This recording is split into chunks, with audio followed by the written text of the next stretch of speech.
আসসালামু আলাইকুম বন্ধুরা, আজকে আপনাদের দেখাবো আমি স্যুপ রান্না করে কীভাবে। আমি আজকে নুডলস দিয়ে স্যুপ রান্না করব।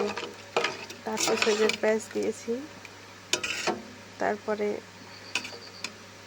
কাঁচামরিচ দিয়েছি, কিছু লবণ দিয়েছি, একটু সামান্য তেল দিয়েছি, ডিম দিব, তারপর নুডলস দিয়ে দিয়েছি, এটাও দিব, পরে স্যুপটা দিব। এই যে স্যুপ, ম্যাগি। একটু পরে আমি যখন পানিটা ফুটবে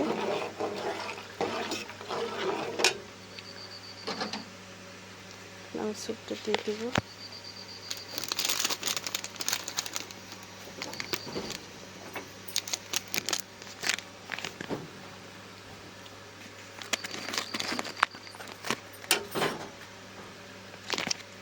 যখন আমি স্যুপটা দিয়ে দিলাম,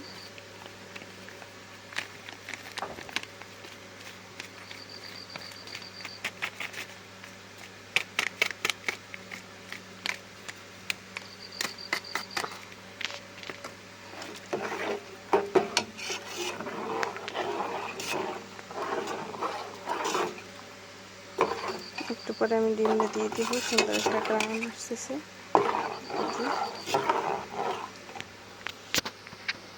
দেখুন কালারটা কত সুন্দর হয়েছে, মাশাআল্লাহ। একটু পরে ডিমটা দিয়ে উঠিয়ে ফেলবো। কতক্ষণ হবে স্যুপটা, তারপর ডিমটা দিয়ে উঠিয়ে ফেলবো।